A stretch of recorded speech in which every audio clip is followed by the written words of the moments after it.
በስመ አብ ወወልድ ወመንፈስ ቅዱስ አሐዱ አምላክ አሜን።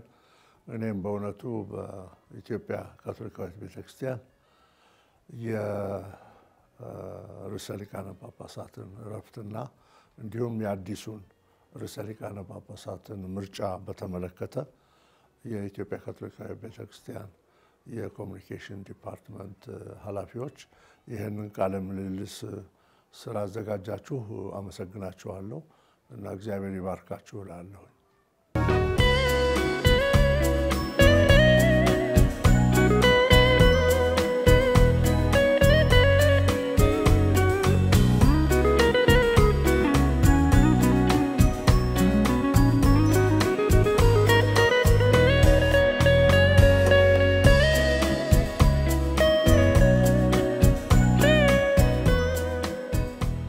በእውነቱ የርዕሰ ሊቃነ ጳጳሳት ብፁዕ ቅዱስ አቡነ ፍራንቺስኮስ ሕይወት በጣም አስገራሚ ነው።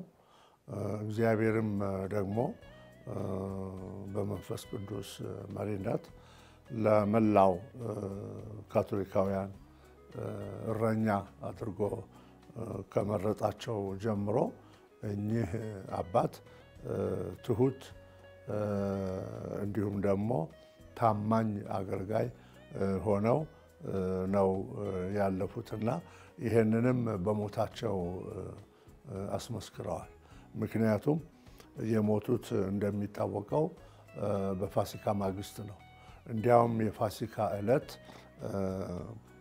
ሁሉንም ምእመን እዛ በመንበረ ጴጥሮስ የነበሩትን በሙሉ ባርከው በመኪናም ጎብኝተው ሁሉንም ሰላም ብለው ወደ ቤታቸው ተመልሰው ነው በማግስቱ ያረፉትና ምንም እንኳን ሞታቸው በጣም አስደንጋጭ ቢሆንም ለሁላችንም ለኔም ጭምር ሆኖም ግን እግዚአብሔር አምላክ በዚህ በትንሳኤው ዘመን እሳቸውን ወደ ራሱ ስለጠራቸው እኛ በጣም ተገርመናል፣ ተደንቀናል። ምክንያቱም እግዚአብሔር የሚወደውን ወደ ራሱ ይወስዳልና በትንሳኤ ማግስት ማረፋቸው ለእኛ ለካቶሊካውያን ብቻ ሳይሆን ለመላው ዓለም እንዲሁም ለመላው ዓለም ክርስቲያኖች በሙሉ ታላቅ ሁኔታን ነው የፈጠረው ማለት እችላለሁ። እና ያን ጊዜም ደግሞ በሕይወታቸው እሳቸው በትህትና ጌታን ማገልገል ስለመረጡ ድሃንም ስለወደዱ ለዓለምም ሰላም ስለቆሙ መላው ዓለም ነው በእውነቱ በሞታቸው ያዘነው። ካዘነም በኋላ ያው በቫቲካን ያለችው ካቶሊክ ቤተክርስቲያን ቀብሩን በሳምንቱ አካባቢ እንዲሆን አደረጉ። ከመላው ዓለም ምዕመናንም እንዲሁም የዓለም መሪዎች በዛ በቀብር ላይ ተገኝተው ቀብራቸው በሚያስገርም ሁኔታ ተፈጽሟል። ይሄም የኛም ካቶሊካውያን የሚዲያዎች እንደተከታተሉት ሁሉ የዓለም ሚዲያዎች በሙሉ ተከታትለውታል። እኔም በእግዚአብሔር ፍቃድ እዛ ተገኝቻለሁ። በሀገራችንም በኢትዮጵያ በተለይ ኢትዮጵያ ቴሌቪዥንም ሆነ የኢትዮጵያ ሚዲያዎች በጣም እንደተከታተሉትና መላው የኢትዮጵያ ሕዝብ የቀብር ስነ ስርዓቱን እንደተከታተሉ አይተናል። በዚህም ጊዜ እሳቸው ለሰላም የቆሙበት ሁኔታ በተለይ የሩሲያና የዩክሬን ጦርነት ጉዳይ ነበረ። በዛን ጊዜም በመንበረ ጴጥሮስ ውስጥ የአሜሪካው ፕሬዚዳንት ትራምፕና እንዲሁም የዩክሬኑ ፕሬዚዳንት ዜሌንስኪ እዛ መንበረ ጴጥሮስ ትልቁ ባዚሊካ ውስጥ ሁለቱ ብቻ ሆነው ሲነጋገሩ ሳይ በጣም ነው የደነቀኝ። ምክንያቱም በአሜሪካን ሀገር በኃይለ ቃልና በፉክክር በምን ነበር የተነጋገሩት።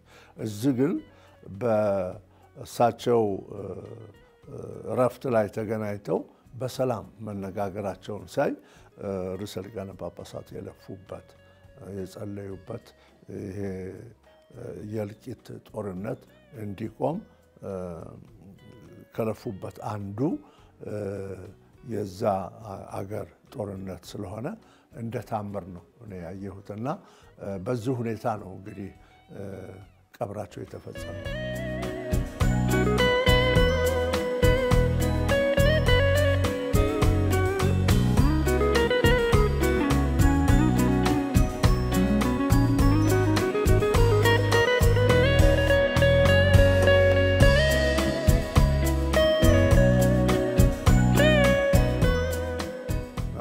እሳቸው ብዙ ጽሁፎችን ጽፈውልናል። የወንጌል ደስታ የሚልም መልእክት ጽፈዋል። ወንጌል ለሁሉ ፍጥረት በሙሉ ሕይወት የሚሰጥ የሕይወት መሰረት ነው፣ እሱም ጌታችን መድኃኒታችን ኢየሱስ ክርስቶስ ነው በማለት ክርስትና የደስታ ምንጭ መሆኑን አስተምረዋል። ከዛም አልፎ ደግሞ በተለይ ተፈጥሮን በተመለከተ ላውዳቶ ሲ የሚባለውን መልእክት ጽፈዋል። እሱም ደግሞ እግዚአብሔርን በማመስገን ነው። ያመሰገኑትም ስለ ፍጥረት ነው። ፍጥረት ሁሉ የእግዚአብሔር ስጦታ ነው። ልክ ሰው ሁሉ የእግዚአብሔር ስጦታ እንደሆነ ፍጥረትም የእግዚአብሔር ስጦታ ነው። ስለዚህ ሰውን እንደምናከብር ፍጥረትንም ልናከብር ይገባል። በተለይ እናታችንን መሬት በማለት ትልቅ መልእክትን ያስተላለፉትና በዛ መሰረት በመላው ዓለም የቅዱስ ፍራንቺስኮስንም መንፈሳዊ ትምህርት በመከተል እንስሳትንም ሆነ እጽዋትንም ሆነ አዋፋትንም ሆነ ሁሉንም ማክበርና መንከባከብ አለብን። መሬትም የኛው እናት ናት በማለት መላው ዓለም ትኩረት እንዲሰጥ አድርገው አስተምረዋል። በዚህም ላይ እንዲሁም ደግሞ የሰው ልጅ በሙሉ ወንድማማችና እህትማማች ነው በማለት በተለይ በአቡዳቢ የተፈራረሙት ትልቁ ሰነድ አለ ከእስልምና ወንድሞቻችንና እህቶቻችን ሁላችንም ወንድማማቾችና እህትማማቾች ነን። በዚህ መንፈስ ነው በዓለም ላይ መኖር የምንችለው በመደጋገፍና በመረዳዳት በማለት ያም ትልቅ መልእክት ጽፈዋልና በቀብራቸው ስነ ስርዓትም ላይ እነዛ ሁሉ መሪዎች የእስልምና መሪዎች ሁሉ ተገኝተዋል። የተገኙትም በዚህ በታላቅ ትምህርታቸው ነው።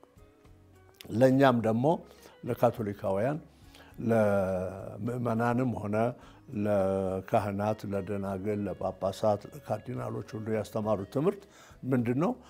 ህዝባቸውን ውደዱ። የህዝብ እረኛ መሆን መንጋውን የሚጠብቅ እረኛ ልክ ባልና ሚስት ወይም ቤተሰብ ልጆቹን እንደሚንከባከብ ቤተክርስቲያንም ልጆቿን ትንከባከባለች። ግን ደግሞ ሁላችንም ራሳችንን ዝቅ አድርገን የምናገለግለውን ህዝብ ወይም እንመራዋለን የምንለውን መንጋ መጠበቅና መንጋውን መሽተት አለብን። የመንጋውን ለመሽተት ወይም የመንጋውን ጠረን ለማሽተት ወይም የሱ ጠረንን ለማንጸባረቅ አብሮ መኖርን አብሮ መረዳዳትን መደጋገፍን ይገባል በማለት ነው። እንግዲህ ርዕሰ ሊቃነ ጳጳሳት ሄደው በእስር ቤት ከማረፋቸው በፊት የእስረኞችን እግር ለማጠብ የሄዱት። እንደምታዩት እኔ ከዚህ በፊት በምችልበት ጊዜ እግራቸውን አጥብ ነበረ። አሁን ግን ራሴ በጋሪ ላይ ነው የመጣሁት። ግን ስለምወዳቸው ይህንን ለመግለጽ ነው እና ድሆችን በሙሉ ስለሚወዱ ስለነበርና ለነሱም ስለሚቆሙ የድሆች አባት የተባሉትን በዛ መንፈስ ነውና ትልቅም ትምህርት የሰጡት ነው። እንዲያውም ትልቁ የመጀመሪያ ከቫቲካን ጉብኝት ያደረጉት ጉዞ ያደረጉት ወደ ላምፔዱዛ የሚባል ደሴት ነው። ላምፔዱዛ ደሴት እንግዲህ ብዙ አፍሪካውያን፣ ኢትዮጵያውያን ጭምር ኤርትራውያን ጭምር ከዚህ ሄደው ወደ ሊቢያ ከሊቢያ አድርገው ወደ አውሮፓ ለመሻገር በሚያደርጉበት ጊዜ ብዙዎቹ በዛ በመካከለኛው ባህር ውስጥ እየሰጠሙ ይሞታሉና እዛ ሄደው አበባ ጉንጉን ያስቀመጡት ከዓለም መሪዎች ወይም ከአውሮፓ መሪዎች የመጀመሪያው ናቸውና ድሆችን የመውደድ የማክበር እንዲሁም ደግሞ ለመሪዎችም ለሌሎችም አርአያ ስለነበሩ ለእስልምናውም ለቡዲስት ለሂንዱ ለሁሉም አባት ስለነበሩ በቀብር ስነ ስርዓታቸው ላይ ብዙዎቹ መጥተዋል። ያስተማሩት ትምህርት ብቻ ሳይሆን በህይወታቸው በድርጊታቸው አስተምረዋል። በቃል ማስተማር አንድ ነገር ነው፣ በጽሁፍ ማስተማር አንድ ነገር ነው። ግን በህይወት ማስተማር ደግሞ ትልቅ ነገር ስለሆነ እዚሁም ለምሳሌ ጎረቤታችን ደቡብ ሱዳን የነሱን መሪዎች እግር ጎንበስ ብሎ የሳሙት ሰላም እንዲሰፍር ነው። ይሄንንም ያደረጉት ዓለም እንዲያይ ብለው ነው። ከእንግሊዝ ቤተክርስቲያን መሪ ጋር ሆነው ነው ያንን ያደረጉት። ይሄንንም ያደረጉት የፖለቲካ ሰዎች እንዲከብሩ ወይም የነሱ ስም እንዲነሳ ለማለት ሳይሆን በደቡብ ሱዳን በስደት ላይ ላሉት ድሆች በተለይ በኢትዮጵያ ወደ 430 ስደተኞች አሉ የደቡብ ሱዳን፣ በኡጋንዳ ከ1 ሚሊዮን በላይ አለ። እነዛን አባቶችና እናቶች ህፃናትን በማሰብ ሰላም አምጡና እነዚህ ወደ ሀገራቸው ይመለሱ፣ ህፃናትም ይማሩ፣ አረጋውያንም እንክብካቤ ያገኙ ለማለት ነው።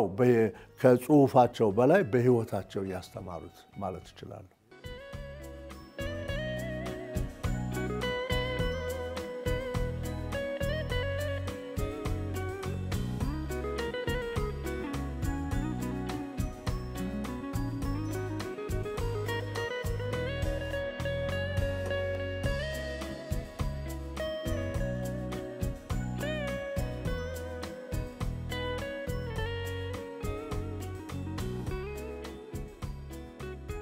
እውነት ነው።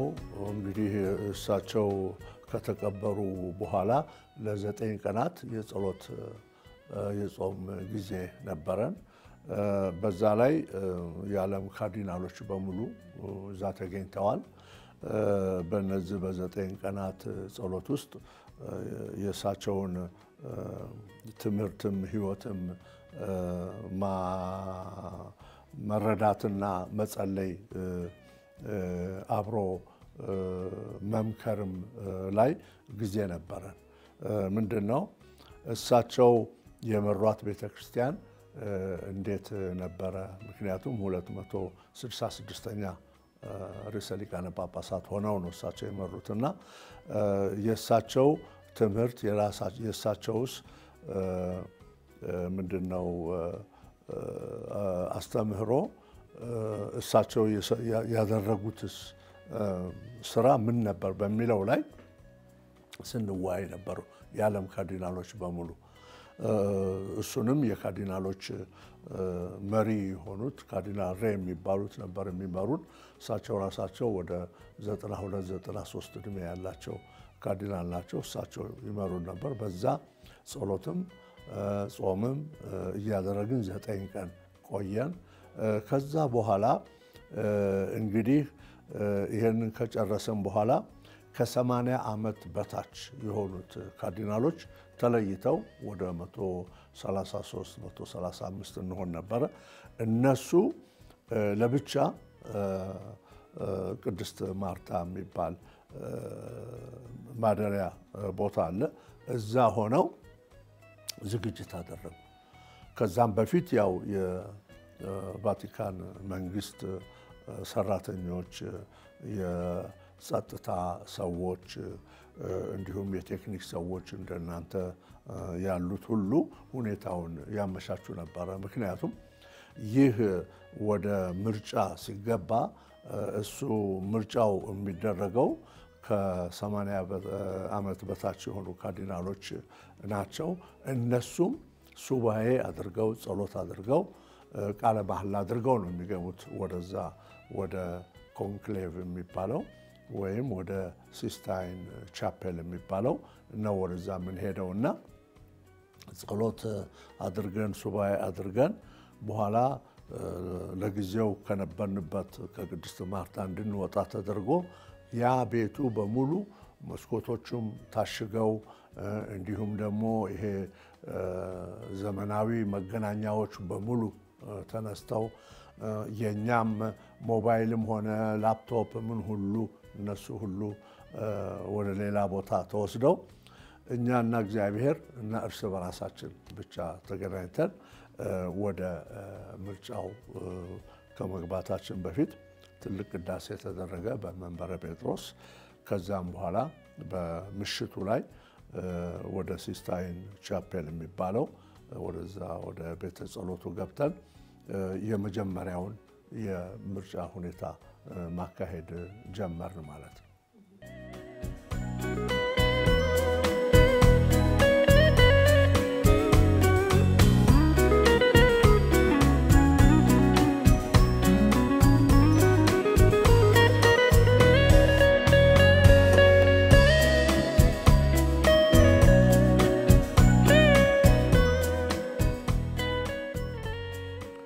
በጣም የሚገርም ነው። ምክንያቱም እኔ የመጀመሪያዬ ነው። እንደኔም ብዙዎች ካርዲናሎች ምናልባት ከ70% በላይ የሆኑት አዳዲሶች ናቸው እና ብዙዎቻችንም የርዕሰ ሊቃነ ጳጳሳት ብፁዕ ቅዱስ አቡነ ፍራንቼስኮስ ስዩማን በሳቸው የተሰየምን ነውና አንደኛ በታላቅ ክብር እና በትልቅ ኃላፊነት ነው እዚህ ደረጃ ላይ የደረስነው በማለት ሁላችንም ሱባኤውና ጸሎቱን ያደረግነው በዛ ምክንያት ነው። ግን በኋላ ላይ ስናየው ይሄ እኮ ትልቅ ኃላፊነት ነው። ምክንያቱም አንድ የኢትዮጵያ ካርዲናል ኢትዮጵያን ወክሎ እዛ ላይ መገኘት ይሄ የእግዚአብሔር ስራ ነው። የእግዚአብሔር ስራ እንደመሆኑ መጠን ደግሞ ኃላፊነትም ነው። ስለዚህ ይሄ ኃላፊነት ስለሆነ ቃል መሐላም ሳደርግ እኔ የተሰማኝ እግዚአብሔርን ማመስገን ነው። ጌታ ሆይ ለዚህ ትልቅ ኃላፊነት ስላበቃኸኝ አመሰግናለሁ። ይህችን ቤተክርስቲያን የሚመራትን እረኛ የምትመርጠው አንተ ነህ። እኛ ደግሞ የዚህ መሳሪያዎች ስለሆን እናመሰግናለን። እኔም በታላቅ ትህትና እዚህ የምቀርበው እኔ ይገባኛል በማለት ሳይሆን እግዚአብሔርን እያመሰገንኩ የኢትዮጵያን ሕዝብም በመወከል እዛ ተገኝቼ የዛን ዝግ ስብሰባ መካፈል ራሱ ጸጋ መሆኑን የተገነዘብኩትና እግዚአብሔርን አመስግኛለሁ።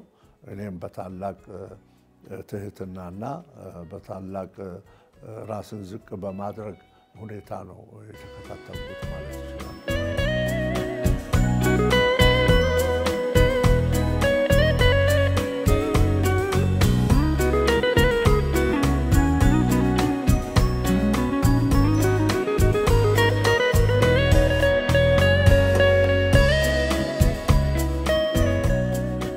እንግዲህ ቃለ መሐላው ምንድነው?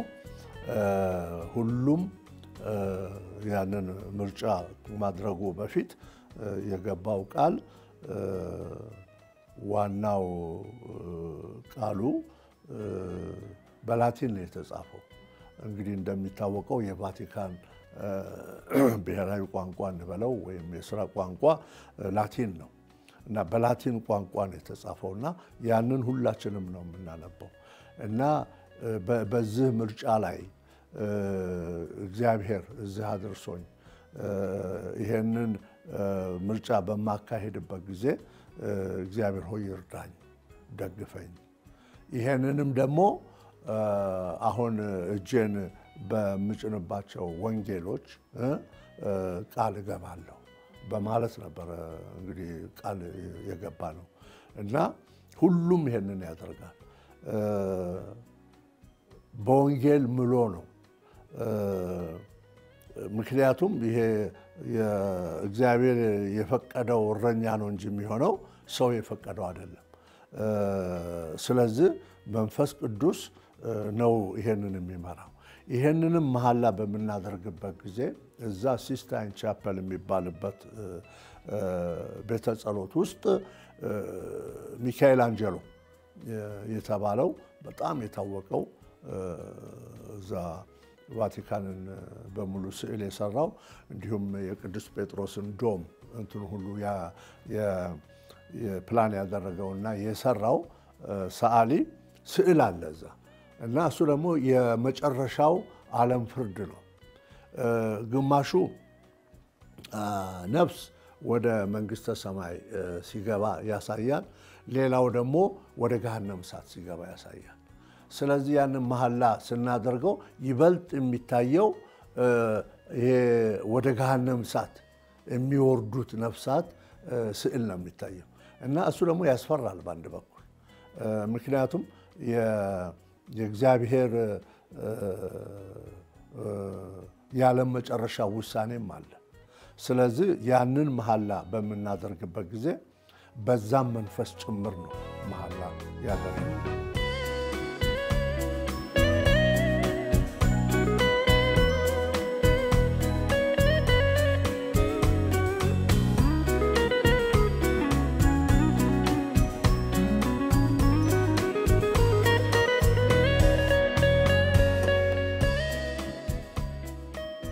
በጣም የሚገርም ነው። ቅድም እንዳልኩት እንግዲህ ረቡዕ ማታ ሜይ 7 በፈረንጆች አቆጣጠር ያንን መሐላ አድርገን ምን ብለን የመጀመሪያውን የምስጢር ድምፅ ሰጠን። እሱም ስሙን ከመጻፍም ከምንም በፊት እዛ ውስጥ ያለነው ብቻ ነው የምንኖረው። ስለዚህ እነዚህ የሚረዱን ምን የሚሉት ሰዎች ከተወሰነ ጊዜ በኋላ ውጡ ይባላሉ። በሙሉ ይወጣሉ። በመጨረሻ ርዕሰ ሊቃነ ጳጳሳት ካርዲናልነት የሰጧቸው ካርዲናል ጆርጅ የሚባሉ ህንዳዊ አሉ። እሳቸው ነው ቁልፉን የሚይዙ እና እሳቸው ይቆልፋሉ። በፊት እነዛ ወረቀቶቹን ሁሉ አድለውናል። እዛ ላይ ስሙ ይጻፋል። እቺን ቤተክርስቲያን የሚመራ እኔ በህሊናዬ የምመርጠው እገሌ ነው ብሎ እዛ ይጻፋል። ስም ነው የሚጻፈው፣ ሌላ ነገር የለም። እሱ ከተደረገ በኋላ እንደገና ያችን የድምፅ መስጫ ወረቀት ይዞ ቀጥታ ከዛ ሄዶ መንበረ ታቦት ላይ እዛም ቃሉ ይደገማል። የመሐላው ቃል ይደገምና ትንሽ ዕቃ አለች መሶብ ብጤ ክዳን ያላት እዛ ውስጥ ይጨመራል። እሱን ጨምረን ረጅም ጊዜ ነው የወሰደው የዛን ቀን ምሽት። ምክንያቱም ይሄ ሁሉ ዝግጅት ምን ሁሉ ሲደረግ ብዙ ጊዜ ወሰደ። ከዛ በኋላ ነው እንግዲህ ያ 6 ካርዲናሎች ይመረጣሉ።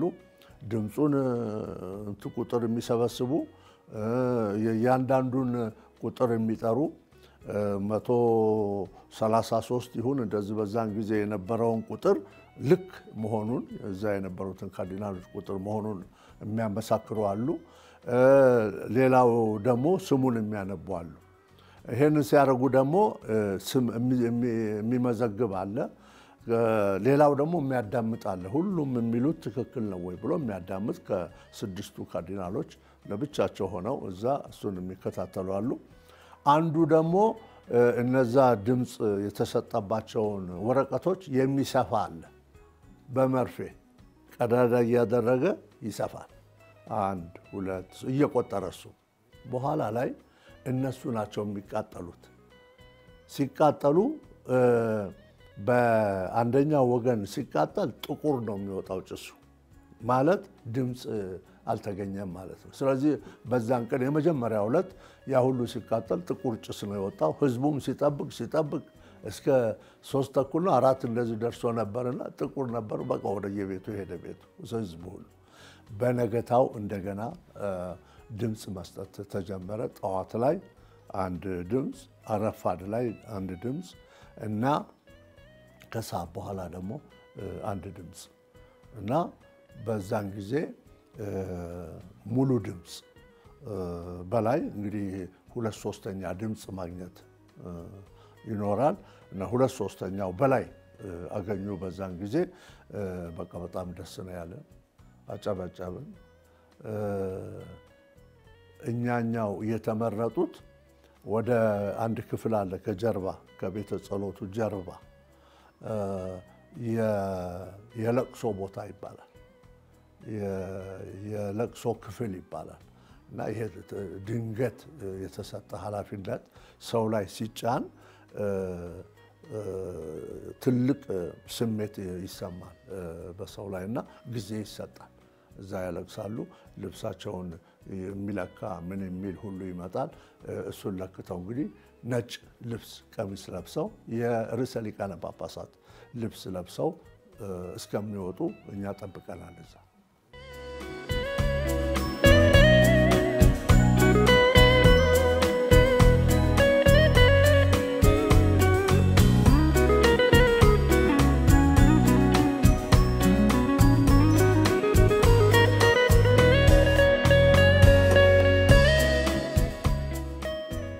በጣም ነው የገረመን። ምክንያቱም በዓለም ላይ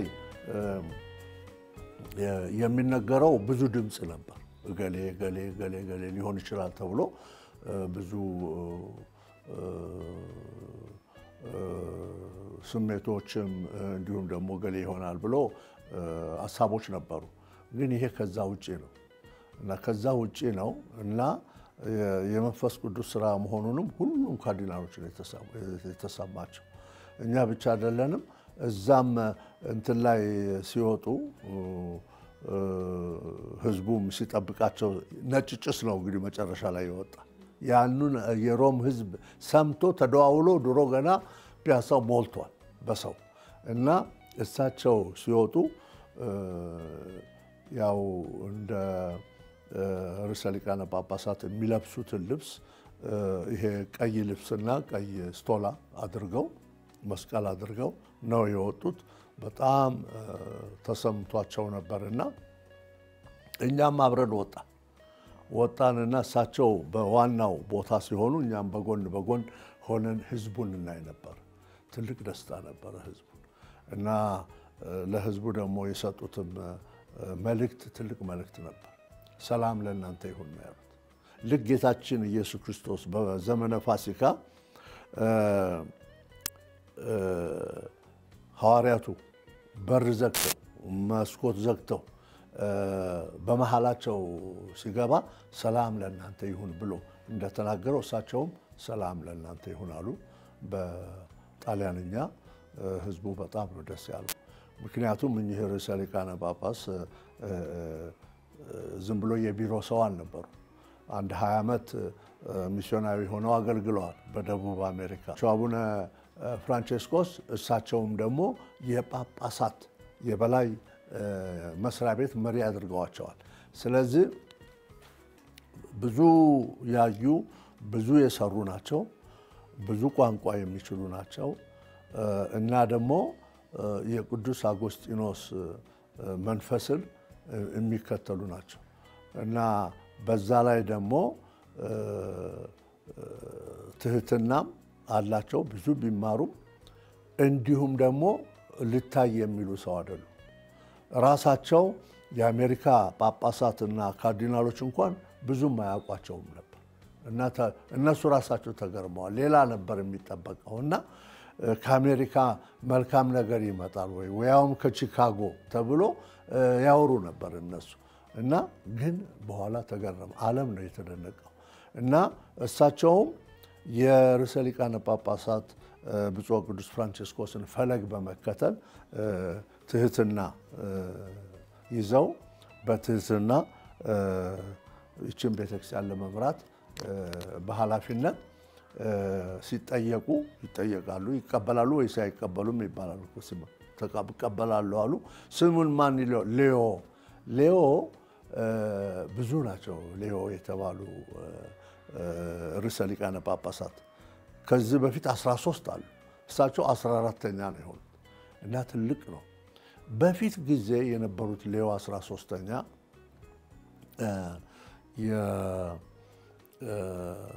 ይሄ ኢንዱስትሪያል ሪቮሉሽን የሚባልበት ጊዜ ነበሩ። ትልቅ አብዮት በአውሮፓ የሚካሄድበት ብዙ ፋብሪካዎች ብዙ ነገሮች የሚፈለሰፉበት ጊዜ ነበሩ እሳቸውና እሳቸውም ያንን ረዘም ያለ ጊዜ ነው ያገለገሉት ግን ለዛ ጊዜ ቤተክርስቲያንን የመሩ ታላቅ አባት ነበሩ እኚህም ደግሞ በአሁኑ ጊዜ ዓለም እየተለየች ነው ብዙ አብዮት እየተካሄደ ነው በዓለም ላይ እንዲሁም አሁን ምንድነው የሚባለው artificial intelligence ያለበት ዘመን ነው እና ይሄ ቤተክርስቲያን ለዚህ መልስ መስጠት ይኖርባታል እንዲሁም ደግሞ የሰው ልጅ ማንነት ላይ ብዙ የተሳሳቱ አስተሳሰቦች ያሉበት ዘመን ነው እሳቸውም ሆኑ ቤተክርስቲያንም ከጥንትም ጀምሮ ጌታ እግዚአብሔር የፈጠረው ወንድና ሴት ነው ወንድና ሴት ተጋብተው ልጆች ይመሰርታሉ ቤተሰብ ትንሿ ቤተክርስቲያን ናት በማለት ቤተክርስቲያን ታስተምራለች ይሄንንም እንኳን የሚገዳደር አስተሳሰብ ያለበት ዘመን ስለሆነ ቤተክርስቲያን አንድ በትምህርቷ እንድትጸና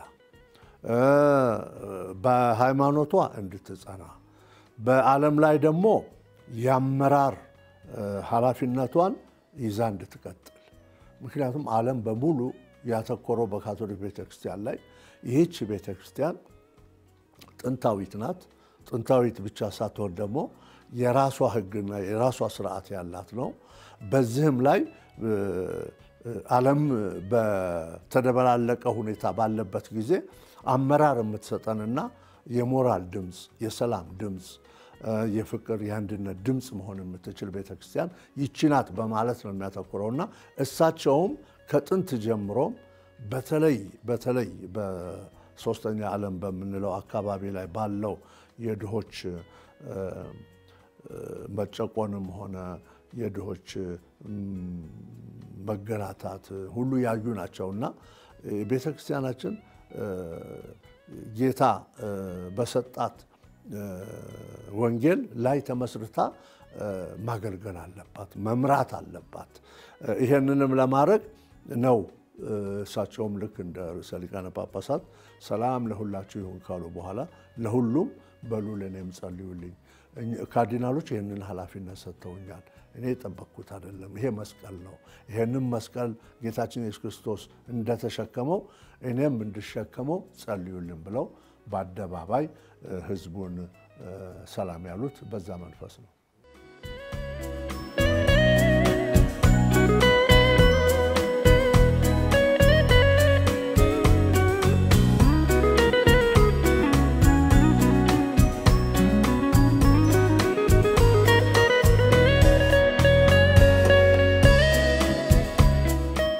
ያው እንግዲህ ከዛ በኋላ ከሁሉ ካርዲናሎች ጋር ነው የተገናኙት እና እዛው እኛ የነበርንበት ቅድስት ማርታ ቤት ውስጥ መጡ እዛ ኖራት የበላ ነው ከዛም በኋላ በቃ ከሌሎቹም ጋር ሆነው ሁሉንም ሰላም ይሉን ነበርና እኛም ሰላም አልን እኛ ሰላም ያልነው ብዙ ለማውራት አይደለም እግዚአብሔር ያስችሎት እኛ ከርሶ ጋር ነን በጸሎት ለማለት ነው እንጂ ብዙ ለመነጋገርም አይቻልም ምክንያቱም ብትሞክሪም ከኋላ ሰው ይገፋሻል ይበቃል ሌሎች አሉ እና በተለይ በዛን ጊዜ ደግሞ እነዛ ከ80 በታች ያሉ ካርዲናሎች ብቻ ሳይሆን ሁሉ ካርዲናሎች ነው የመጡት ወደ 200 ምናምን ምንሆን 257 ምንሆን ካርዲናሎች አንድ ላይ ሰላም ሊሏቸው ነበርና በዛን ጊዜ እኛ ከርሶ ጋር እንጸልያለን አፍሪካን ያቋታል ጎብኝቷል አፍሪካን በቅርብ ጊዜም ናይሮቢም ነበሩ በቅዱስ አጎስጢኖስ ገዳም ያለውን ስራ ለመጎብኘት ይሄዱ ነበርና ስለዚህ ዋናው ነገር እግዚአብሔር ያስችሎት በጸሎት ከርሶ ጋር ነን ለማለት ነውና እኔም ነበርኩ እንዲያውም ምን ያጠገበ ደግሞ ከኔ ጋር የነበሩት የደቡብ ሱዳን ካርዲናልም ነበሩና አብረን አይዞት ብለናቸው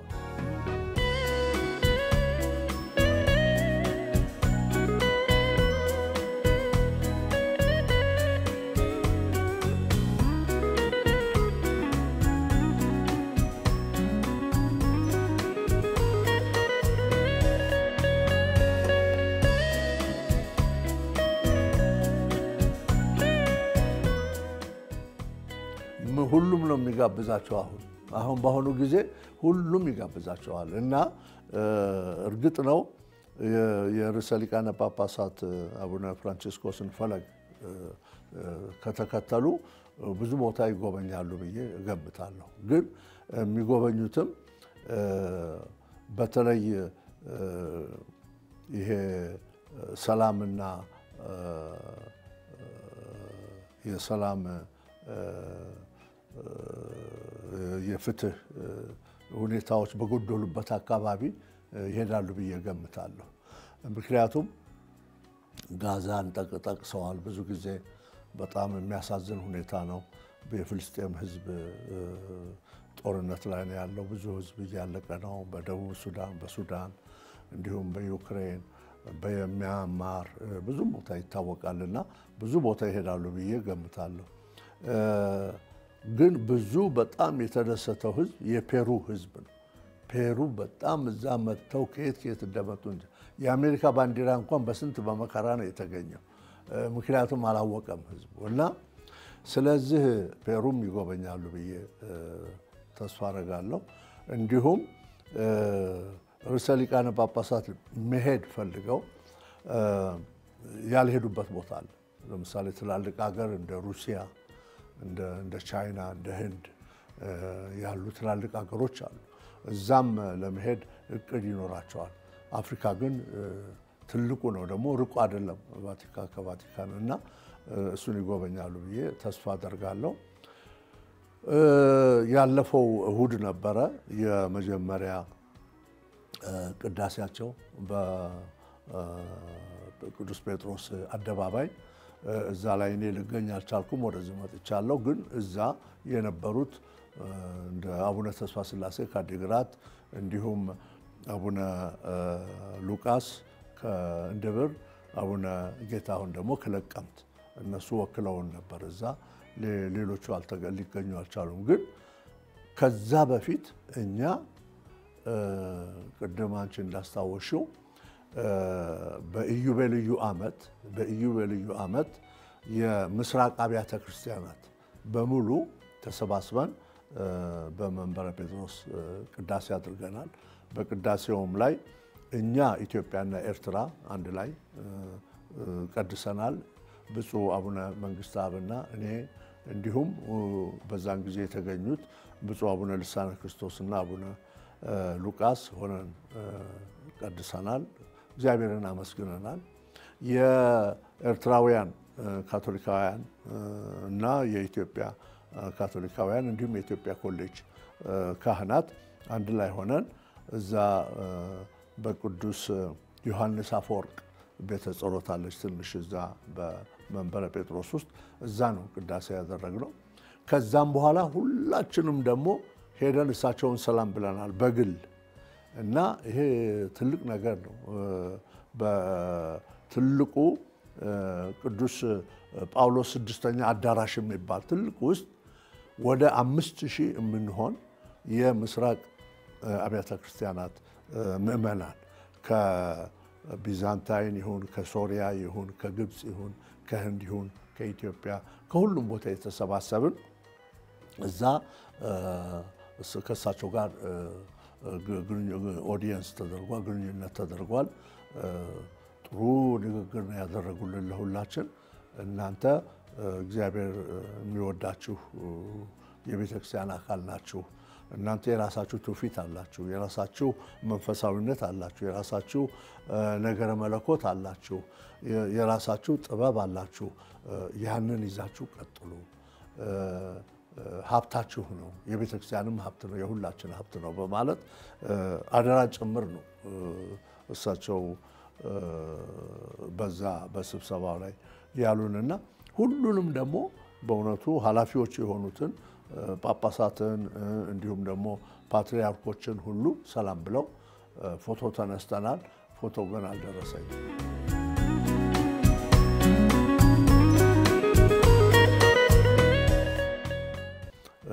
እሳቸው ካቶሊካዊት ቤተክርስቲያን በምታደርገው መንገድ ዜና መሰረት ከመላው ዓለም ክርስቲያኖች ጋር በህብረት ለመስራት ዝግጁ መሆናቸውን ገልጸዋል አመስግነዋል በዚህ በእሳቸው ቅዳሴ ላይ የተገኙትንም ወይም እሳቸውንም ሰላም ለማለት በበዓሉም ላይ ለመገኘት በቀብሩም ላይ በበዓሉም ላይ ለመገኘት የሄዱ ብዙ ጳጳሳት አሉ ከኢትዮጵያም ሁለት ጳጳሳት ሄደዋል እንዲሁም ደግሞ በቅርቡም ደግሞ ከቁስጥንጥንያ እዛ ያሉት ፓትርያርክ በርቶሎሜዎስ የሚባሉት የምስራቅ ኦርቶዶክስ አብያተ ክርስቲያናት መሪ የሆኑት እነሱ ሁሉ መጥተዋል የሩሲያ ተወካይ የእንግሊዝ ተወካይ የሁሉ አብያተ ክርስቲያናት መጥተዋልና ጌታችን ኢየሱስ ክርስቶስ የመሰረታት አንዲት ቤተክርስቲያን ናት እና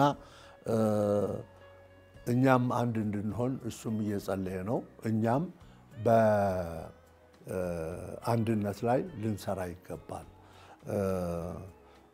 መለያየት ድክመት ነው የሚለውንም ተናግረው ሁሉንም ወደ አንድነት ለመወያየት ጋብዘዋል ምክንያቱም ባለፈው እንግዲህ ርዕሰ ሊቃነ ጳጳሳት አቡነ ፍራንቺስኮስ በተመኙት መሰረት ክርስቲያኖች በሙሉ ፋሲካን በአንድ ላይ ነው ያከበሩት ወደፊትም ክርስቲያኖች ቢያንስ ፋሲካን በህብረት ብናከብር ምክንያቱም አሁን 2700 ዓመት ነው የኒቂያ ጉባኤ ከተካሄደ ኒቂያ ጉባኤ ላይ እነዛ ሁሉ የቤተክርስቲያን አባቶች ተሰባስበው አንደኛ የኒቂያ ጉባኤ ላይ ቀኖና ሃይማኖትን ቀኖና ሃይማኖትን የሐዋርያትን ቀኖና ሃይማኖት የሰጡን ሁለተኛ ፋሲካን በህብረት እንድናከብር የወሰኑበት ሌሎችም ውሳኔ ተወሰነበት ነውና እኛም እንደዛ እንድናደርግ ብለው የክርስቲያኖች ህብረት ላይ በጣም ትኩረት አድርገዋል የኛም ቤተክርስቲያን ትልቅ ኃላፊነት አለባት እኛ አንዲት ቅድስት ካቶሊካዊት ሐዋርያዊት የምንላት ካቶሊካዊት ቤተክርስቲያን በመንበረ ጴጥሮስ ላይ የተመሰረተችው በጌታ ነው በሰው አይደለም የሰው አይደለችም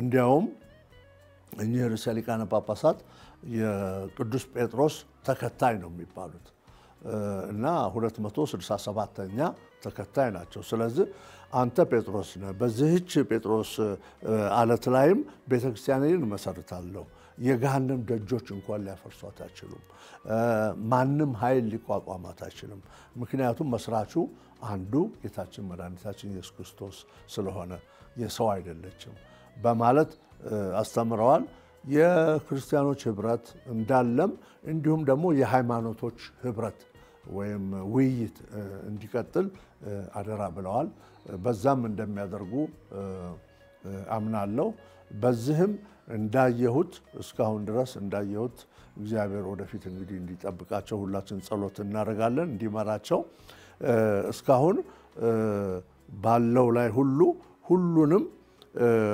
ለማቀፍና ለማስተማር ይሄንንም ኃላፊነት በትልቅ ሁኔታ ለመወጣት እየተዘጋጁ ነው እና ምናልባት ወደ በፊት የነበረው ሁኔታም ላይ ለመመለስ አንዳንድ ሐሳብ አላቸው በፊት ርዕሰ ሊቃነ ጳጳሳት ማናቸው ፍራንቺስኮስ ለብቻቸው ከመኖር ከህዝብ ጋር ልሁን ብለው ከሌሎች ካርዲናሎችና ሰራተኞች ጋር ነበር የሚኖሩት እኚህኛው ግን የድሮውን ሁኔታ በቫቲካን ውስጥ ባለው ሁኔታ ውስጥ ለመኖር ያስባሉ ምክንያቱም እዛ ሌሎችንም ለማግኘት እዛ ውስጥም የሚሰሩትንም ሁሉ ለማበረታታት አስበው ይመስለኛልና በየቅዳሴው አሁን በመላው ዓለም ለአቡነ ሌዮ 14ኛ በቅዳሴ እናስታውሳቸዋለን እንግዲህ እግዚአብሔር እንዲመራቸውና እንዲጠብቃቸው የኛም ምእመናን በዚህ እንዲበረቱ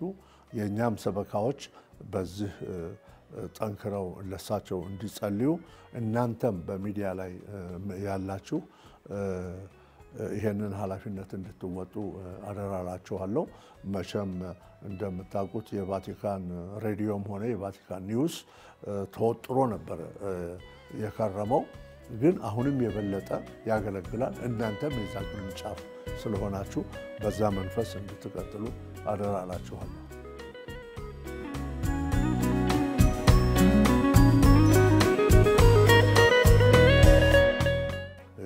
እኔም አመሰግናለሁ።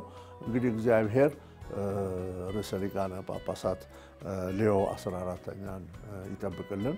በኢትዮጵያ ያለችውንም ካቶሊክ ቤተክርስቲያን እግዚአብሔር አምላክ ከክፉ ሁሉ ይጠብቃት። እሷም ወንጌሉን ይዛ የወንጌሉ አብሳሪ እንድትሆን ከሌሎች ወንድሞቿና እህቶቿ አብያተ ክርስቲያናትም ሆኑ እንዲሁም ከሙስሊም ህብረተሰብ ጋር አብራ ለኢትዮጵያ ሰላም ለኢትዮጵያ አንድነት እንድትቆም እግዚአብሔር እንዲረዳት ይሄም የኛ የሚዲያ ማዕከል ይሄንን ኃላፊነት እንዲወጣ አደራ ላለው እግዚአብሔር ኢትዮጵያን ይባርክልን።